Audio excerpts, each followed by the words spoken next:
Hello सेवा welcome to my YouTube channel. अनि आज चाहिँ म भ्लग बनाउनु गइरहेको छु। आज चाहिँ हाम्रो छुट्टीको दिन हो अनि यहाँनिर चाहिँ म पहाडमा आइरहेको छु कि अनि पहाडमै अहिले काम गर्न थालेको। यो मेरो भाइ भोले भाइ हेलो भन्। हेलो।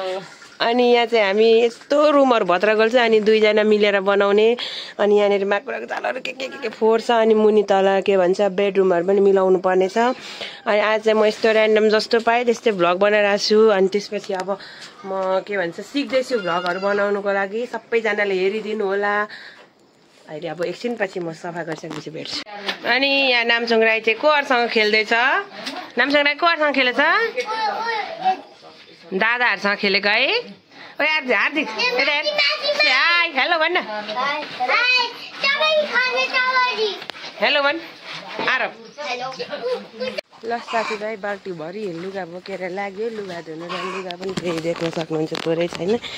एभ्रिडे लुगा धुनुपर्छ। अनि त्यही माथि यहाँ घाम पनि लागेको छैन होइन। अनि धारामा पानी नाखेको छैन। धन्दा यहाँ एउटा ट्याङ्कीमा चाहिँ पानी रहेछ। यो ट्याङ्कीमा 250 लिटर र यो ट्याङ्कीमा चाहिँ 1000 लिटरै छ। तर लुगा धुने ठाउँ हेर्नु न कस्तो गाज्राङ गुज्रुङहरू छ। अब कहाँ धुउँ भनेर म सोच्दैछु। मग्न भएँ। अब म लुगा चाहिँ तर यहीँ धुन्छु किनकि यहाँ अलिक छ्याङ्ग छ लुगा धुनुको लागि।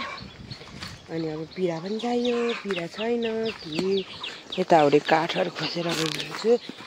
अनि मैले दुईवटा छोरालाई सुताइरहेको छु। हतार सुताएर लुगा धुनु आएको। लुगा धुनु छ फर्स्ट अफ अल। नुहाउनु छ। अस्तिको दिन धरान दिन आएको। धरान दिन नुहाएर आएकोदेखिको नुहाएकै छैन क्या। अनि आज चाहिँ मेरो फर्स्ट दिन हो नि त भ्लग बनाउनु। म यहाँ पानी हाल्दैछ। फर्स्ट दिन हो कि। अनि यहाँ कस्तो बनाउँदैछु क्या। पानी चाहिँ यसरी तान्नुपर्छ ट्याङ्कीको। देख्न सक्नुहुन्छ पानीको बिजोग छ किनकि हाम्रो पहाडमा चाहिँ यो रोड बनाउँदैछ कि। यो रोड बनाउँछ भने अहिले त के पो भएर छ। यो बर्खामा टाढा छ कि पानी ल्याउँछ अनि खोलामा। अनि त्यो के भन्छ खोला चाहिँ बाढीले बगाल्छ। अनि 2-4 दिन ठुलो पानी परेको त्यही भएर बाढीले बगायो। अनि यो पानी मऱ्यो। पानी मरेपछि स्टक गरेको पानीहरू धुनुपर्छ। भाँडाकुँडा धुने खाने सबै यस्तो ड्रममा राख्नुपर्छ। माथि घरमाथि 500 लिटरको ड्रम पनि छ माथि। अनि उता 250 लिटरको ड्रम पनि छ। जम्मी हाम्रो घरमा कति लिटर 2000 लिटरको हाम्रै ड्रम छ। अनि हाम्रो आन्टीको 250 लिटरको आन्टी त यहाँ बस्नुहुन्न कि बाख्राहरू मात्र पाल्नुहुन्छ। यहाँ खेतीहरू मात्रै गर्नुहुन्छ। पर घरमा बस्नुहुन्छ आन्टी उता पर। अनि बाख्राहरूलाई दिनुलाई 250 लिटरको पानीहरू राख्नुभएको छ। त्यति छ जम्मा यहाँ पानी। तर पनि पुग्दैन कि। अब धरानमा त म 1000 लिटर पानी सक्थेँ। यहाँ त झन् कति सक्छु। यहाँ झन् नानीहरू कति धेरै मैला हुन्छ कि। फेरि हाम्रो गाउँको माटो भन्नुहुन्छ नि देख्न सक्नुहुन्छ रातै। यो बोतलहरू चाहिँ किन छरपस्ते भन्नुहुन्छ होला होइन। यो भोलि पर्सि हाम्रो यहाँनिर यो बिरुवाहरू रोप्छौँ के भन्छ टमाटर खोर्सानीहरू त्यस्तोहरू रोपेको हुन्छौँ कि। त्यसमा पानी नपरेको बेलामा खरेरीमा पानी लाउनुपर्छ कि। त्यही भएर यो बोतलहरू चाहिँ यो जम्मा गरेर राखेको हो यहाँ पछि पानी भर्नलाई। अनि यो त्यस्तो देख्दाखेरि चाहिँ फोहोर गाज्राङ गुजुङ देखिन्थ्यो। तर पनि यो चाहिँ राम्रै हो। राम्रैको लागि राखेको। अब म लुगा धुन्छु डुङ। ल मैले लुगा धोइसकेँ। यस्तै लुगा अब सुकाउने हो।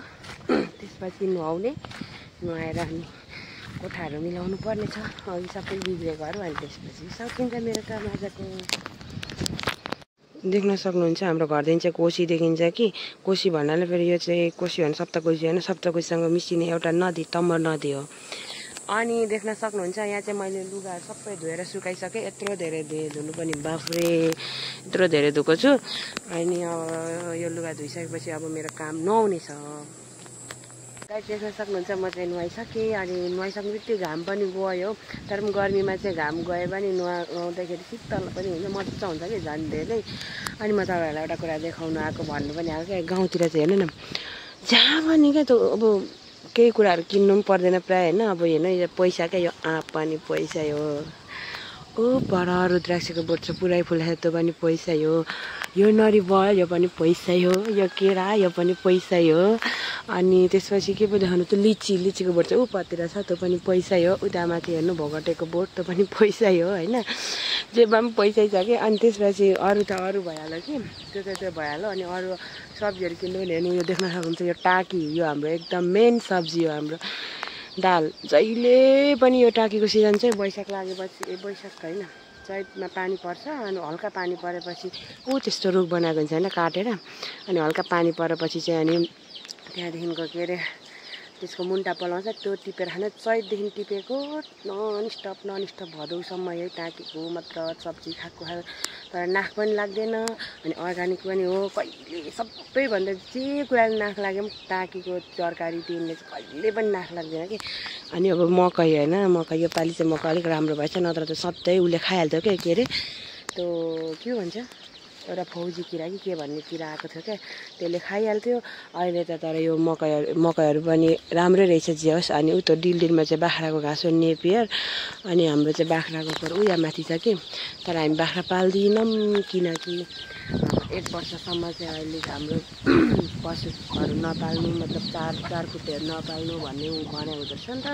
त्यो भएकोले गर्दाखेरि चाहिँ हामी 1 वर्षसम्म चाहिँ नपाल्ने बाख्राहरू अनि हामीसँग मात्र 2 खुट्टे पन्छीहरू मात्र छ कुखुराहरू अलिअलि छ अनि त्यसपछि बाख्राहरू चाहिँ सबै बेचिदिएको गाईहरू चाहिँ पहिलादेखि नै पाल्थिनौँ अनि सुँगुरहरू पनि बेचेको केही छैन क्या हामीसँग अहिले अनि त्यो कुकुर चाहिँ अब अरूको घरको आउँछ अनि तिनीहरूलाई खाना दिन्छु आफ्नै घरमा चाहिँ मेरै घरको कुकुर हो भनेर चाहिँ पालेको छैन त्यस्तो भन्दा चाहिँ नराम्रो हुन्छ भन्दो रहेछ क्या अनि कुखुराहरू चाहिँ पालिरहेको छौँ अनि मलाई यहाँ यतातिर बसेर भिडियो गर्नु कस्तो आनन्द आउँछ त्यो पहाडी गाउँ अनि पहाडी मेरो साथीको घर हो त्यत्रो टाढोदेखिको माथि हाम्रो पढेको एउटा स्कुलमा पढ्नु आउँछ क्या 2 घन्टा हिँडेर अन्त साथीलाई एकदम धेरै सम्झिरहेको छु भिडियो हेऱ्यो भने लाइक गरिदियो अरे अनि त्यहाँ तल कोसी देखिन्छ तर यो भिडियोमा चाहिँ नदेखिने रहेछ क्या अनि तल कोसी तम्बर नदी बगिरहेको छ आवाज सुनिन्छ हाम्रो चाहिँ यो पहाड भए पनि बेसी हो क्या यहाँ चाहिँ आँपहरू हुन्छ यस्तो आँप अनि कटहरहरू लिचीहरू सबै कुराहरू हुने ठाउँ हो नि त त्यही भएर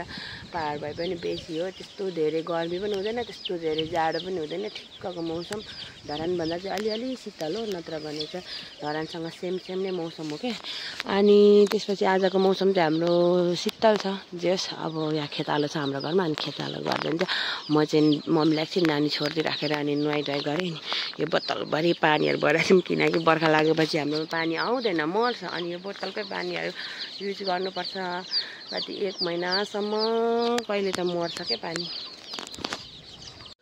फाइनली मैले चाहिँ सबै यो रुमहरू मिलाइसकेर चट्ट बेडसिट ओछ्याइसकेँ गाउँको चाहिँ यति नै हो चट्ट भनेको म चाहिँ पसिना भएको छु किनकि यताउता यहाँनिर काम गर्दै गरेको मान्छेहरूलाई खाजा बनाउनु पर्ने छ अब अनि त्यसपछि यो सामानहरू उठाएँ मैले गर्मी भइरहेछ त्यही पनि टन्सिल पनि भइरहेछ किचन चाहिँ अन्धकार छ अब म बत्ती बालेर छिर्छु किनकि हाम्रोमा दिउँसै अँधेरो हुन्छ नि झ्याल नभएकोले गर्दा क्या झ्याल सानो छ नि त अब ढोका खोल्छु अनि त्यसपछि अब म यहाँ पर मैले लुगाहरू सुकाइरहेको थिएँ क्या लुगा चाहिँ सुक्यो कि सुकेन थाहा छैन हाम्रो घरमा डगीहरू छ यहाँ यस्तो अनि पहिला मैले क्या एउटा घटना छ मैले लेयर्स कुखुरा पाल्नु धरानमा लिएको थिएँ कि अनि यो एउटा यहाँनिर यहाँभित्र 3टा छ क्या अनि यो कुखुराहरू चाहिँ मैले पाल्नु भनेर लिएको थिएँ अनि पोहोर पनि यता लिएर आएको थिएँ अनि भरेलासँग पोहोरै मेरो काम यतै हुन्छ होला भनेर लिएको पोहोर चाहिँ म बैकल्पको मात्र परेँ कि अनि योपालि चाहिँ स्थायी भयो त्यसपछि कुखुराहरू फेरि यतै बोकेर लिएको क्या कस्तो कमेडी छ मेरो कुराहरू अनि मेरो लुगाहरू यो सुकेकै छैन तर के गर्नु पानी पर्नु आँटिसक्यो छेक्यो देउराली डाँडा हुसुर कुहिरोले भन्ने मात्रै हाम्रो बोजू पो आउँदै हुनुहुँदो रहेछ त तपाईँको बाटो हेर्दा बाजेले भन्दैन चाहिँ आउनुहुन्छ भनेर अनि हाम्रो ड्याडीको निनी आउँदै हुनुहुन्छ हाम्रो घरमा हामीलाई भेट्नुलाई यहाँनिर अनि म चाहिँ यहाँनिर लुगा उठाउन आएको गर्मी भएछ नि यहाँ देख्न सक्नुहुन्छ म अब खाजा बनाउन लागेर यहीँको अर्ग्यानिक खोर्सानी टिप्दैछु आफ्नै घरमा फलेको गमलामा फलेको खोर्सानी